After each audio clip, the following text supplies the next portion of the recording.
തിരിച്ചിനി എങ്ങാനും ഇന്ത്യക്ക് കയറിപ്പോന്നാൽ ആ സ്ഥാപനത്തിലെ ആ ഡിഗ്രിക്ക് വലിയ വാല്യൂ ഉണ്ടാവില്ല.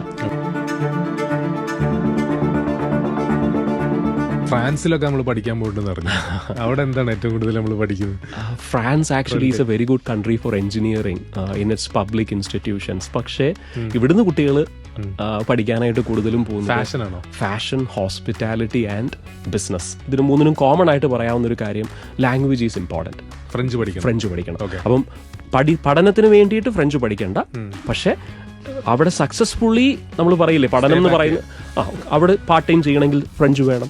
അതിനുശേഷം നിങ്ങൾക്ക് അവിടെ ഒരു ജോലി ട്രൈ ചെയ്യണമെങ്കിൽ തീർച്ചയായിട്ടും ഫ്രഞ്ച് ലാംഗ്വേജ് അവിടെ ഇമ്പോർട്ടൻ്റ് ആകും. അപ്പം ഭാഷയാണ് ജർമ്മനിയും ഫ്രാൻസും ഒക്കെ പറയുമ്പം ലോക്കൽ ലാംഗ്വേജ് പഠിക്കുക എന്നുള്ളതാണ് ഏറ്റവും ഇമ്പോർട്ടൻ്റ് ആയിട്ടുള്ള കാര്യം. ഇപ്പോൾ ഫ്രാൻസിൽ ഒരു ട്രെൻഡ്, ഇപ്പം ഫ്രാൻസിൽ പഠിക്കാൻ പോകുന്നതിനെ സംബന്ധമായിട്ട് പറയുകയാണെങ്കിൽ ഫ്രാൻസിൽ വളരെ നല്ല ഇൻസ്റ്റിറ്റ്യൂഷൻസ് ഉണ്ട്. ഞാനിപ്പോൾ എഞ്ചിനീയറിംഗിന് പറഞ്ഞ പബ്ലിക് ഇൻസ്റ്റിറ്റ്യൂഷൻസ്, ഒരുപാട് നല്ല ഇൻസ്റ്റിറ്റ്യൂഷൻസ് ഉണ്ട്.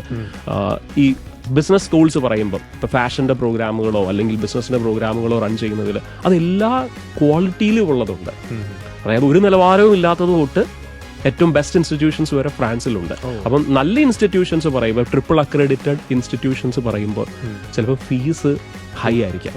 അപ്പം സ്വാഭാവികമായിട്ടും ഒരുപാട് കുട്ടികൾ ആ ഏറ്റവും ബെസ്റ്റ് ഇൻസ്റ്റിറ്റ്യൂഷൻസ് ഈ ഫീസ് എന്നുള്ള ഫാക്ടറിൽ അത് തിരഞ്ഞെടുക്കാതെ low quality institution with no accreditation ആണ് പലപ്പോഴും ചൂസ് ചെയ്യുന്നത്. അപ്പം അങ്ങനെയുള്ള സ്ഥാപനങ്ങളിലെ ഡിഗ്രി അത് എത്രത്തോളം നമുക്കൊരു എംപ്ലോയ്മെന്റ് എന്നുള്ള ആസ്പെക്ട് നമ്മൾ ചിന്തിക്കുമ്പം അതിനൊരു വാല്യൂ ഉണ്ടെന്ന് നോക്കണം.